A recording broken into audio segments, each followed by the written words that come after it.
फिरौन जो था, हालांकि वो भी तहज्जुद के वक्त उल्टा लटकता था और खुदा के हाँ ये दुआ करता था कि या अल्लाह, मैं जानता हूँ कि खालिक मालिक तू ही है, खुदा तू ही है, मैं खुदा नहीं हूँ, मगर मैंने दुनिया में एक रोब और दबदबा बनाने की खातिर ये ढोंग रचाया हुआ है कि लोग मेरी इज्जत करते हैं। मगर उसका नतीजा क्या निकला कि अल्लाह पाक ने उसको दरिया नील में गर्क कर दिया। फिर जब वो कलमा पढ़ने लगा कि मैं मूसा के रब को मानता हूँ, अल्लाह पाक ने फरमाया नहीं, अब वक्त गुजर गया। और उसकी वजह क्या थी? असल वजह यह थी कि उसको देखकर मुआशरा बिगड़ रहा था। अगर उसकी जात की हद तक वो गुनाह रहता तो खुदा उसे माफ़ कर देता, मगर वो तो खुद तो बिगड़ा ही था, मगर पूरे बनी इसराइल जो उसने साबी बिगाड़ दिया। हत्ता कि अपनी बादशाही को कायम करने के लिए उसने 70,000 बच्चे बना इसराइल का रोज़ाना शहीद करता था कि कोई इनमें से ऐसा ना पैदा हो जाए जो मेरी हुकूमत छीन ले।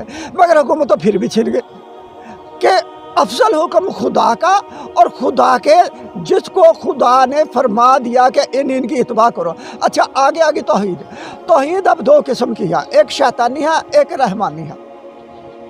रहमानी तौहीद जो मलाइका की है, फरिश्तों की है।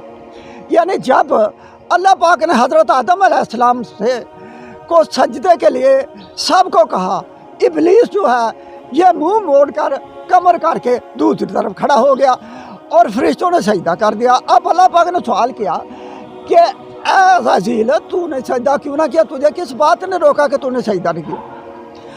अब बड़ी बात यह है कि जब बात एक सच्ची भी हो, जायज़ भी हो, मगर फिर भी खुदाई मेयार की नाफरमानी में आती थी। उसने ये तो कह दिया कि या अल्लाह, तूने खुद ही फरमाया कि मेरे अलावा किसी को सजदा नहीं करना, और अब खुद ही मुझे सजदे का कह रहा है। और उसको ये अकल ना आई कि मैं इंसान को कमतर कह रहा हूँ, खुद को मैं अबतर कह रहा हूँ, बेहतर कह रहा हूँ। मगर जो फरिश्ते हैं ये तो आग से अफसल हैं, ये तो नूर है। अच्छा, मैं आका हूँ, मैं आग मट्टी से अफसल बना फिरता हूँ, और उधर नूर जो है वो सजदा कर रही है, और नूर जो है वो मट्टी से भी अफसल है और आग से भी अफसल है।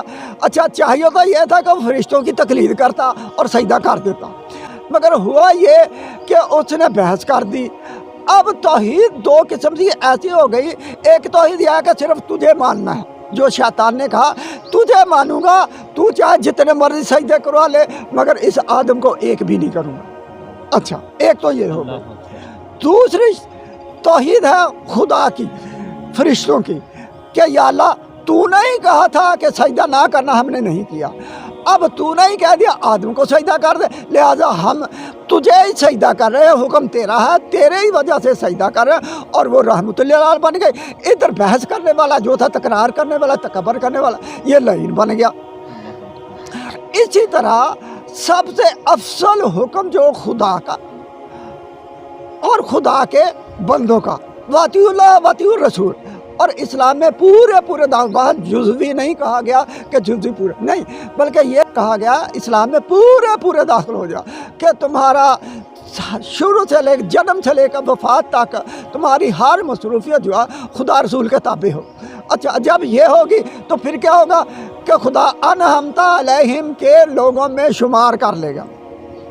और हो ये रहा है कि हम कह रहे हैं कि नहीं जी नहीं, हम तो कुफार ही की तकलीद करेंगे, उन्हीं को रस्म रवाज अपनाएंगे। हालांकि इस्लामी रस्म रवाज अपनाने चाहिए थे और इस्लामी रस्म रवाज के मुताबिक हमारी ज़िंदगी होती। और अल्लामा इकबाल वाली वही बात आ गई कि मुअज़्ज़ज़ थे ज़माने में मुसलमान होकर, और हम ज़लीलो ख़ार हुए तार के कुरान होकर, क्योंकि हमने कुरान छोड़ दिया, हमने उसको उल्ट शुरू। अच्छा, एक फितरी बात है, खाना सभी मुँह से खाते हैं, और अब जब खाना मुंह से खाते हैं, और यह खुदा का तरीका है, और अब इन कुफार से पूछा जाए कि अभी खाना तो तुम खुदा के कहने पर, खुदा के तरीके पर खाते हो, इसका भी फिर कोई उल्टा तरीका ढूंढो, मगर वो नहीं नज़र आता। क्यों? कि वहाँ कोई रास्ता नज़र नहीं आता, रास्ते बंद हैं। अच्छा, और जब हम लोग यानी कि मजबूर हैं कि वो काम जो हम खुदा की मर्ज़ी के अलावा नहीं कर सकते वो तो हम कर लेते हैं, मगर जब शौकिया काम करने वाले आते हैं, आदतन काम करने वाले, तो फिर वो भी हमें खुदा ही के तरीके के मुताबिक करने चाहिए। अच्छा, सबसे बड़ी बात, माँ बाप ने हमें जन्म दिया, और इसमें एक सवाल ये भी पैदा हुआ है कि बाज़ औक़ात क्या माँ बाप हमारा जिस्म खींच कर बड़ा करते हैं? वो खुराक देते हैं जो उनकी ड्यूटी है, और जिस्म खुदा ही खींच कर बड़ा करता है। जो पहले 1 फुट ले लो, किसी बच्चे का 1 फुट कद होगा, किसी का 22 इंच 2 फुट होगा, 40 इंच तक कद है। अच्छा, पैदाइशी बच्चे का। अच्छा, 40 इंच से आगे जब 10 फुट कद हो जाता है, वो कौन करता है? वो खुदा ही करता है। इसी तरह ज़मीन में दाना हम डालते हैं, तो क्या शगुफ़े भी हम निकालते हैं? नहीं, वो भी खुदा करता है। और इसके अलावा ये जोड़ बनते हैं, नाखन बनते हैं, उंगलियां बनती हैं, हाथ पाँव सब कुछ बनते हैं, ये क्या हम बनाते हैं? नहीं, ये भी खुदा बनाता है। इसलिए जब सब निज़ाम ही उसी के ताबे है, तो फिर हमें उसी की माननी चाहिए। और जिससे उसने रोक दिया कि इसकी इत्बा नहीं करनी, वो कौन सा इबलीस है, इबलीसी टोला है। अच्छा, अब इत्बा किन की कर रही है? सिद्दीकीन की, शुहदा की, सालिहीन की और अंबिया इकराम की। अच्छा, ये उसका हुक्म है, अब हमें उनकी तकलीद करनी है। अच्छा, जब हम उनकी तकलीद करेंगे, ला इलाहा इल्लल्लाह मुहम्मद के अल्लाह के सिवा किसी का हुक्म नहीं, कोई भी आ गया सब हुक्म हीच हो गया, ख़त्म हो गया, किसी की कोई वैल्यू नहीं, नथिंग। अच्छा, अब आ गया तकलीद, जिसको हम आम तौर पे फैशन भी कह देते हैं, रिवाज भी कहते हैं कि जी ये रिवाज है। हालांकि हमें रिवाज तो नबी पाक सल्लल्लाहु अलैहि वसल्लम का आगे चलाना चाहिए, फैशन तो उनका आगे चलाना चाहिए। क्या उनकी जो कल्चर था उसमें कशिश नहीं थी? हज़रत जिब्रील अलैहिस्सलाम वो भी बगैर इजाज़त के अंदर नहीं आते थे, उनकी कशिश ही थी ना।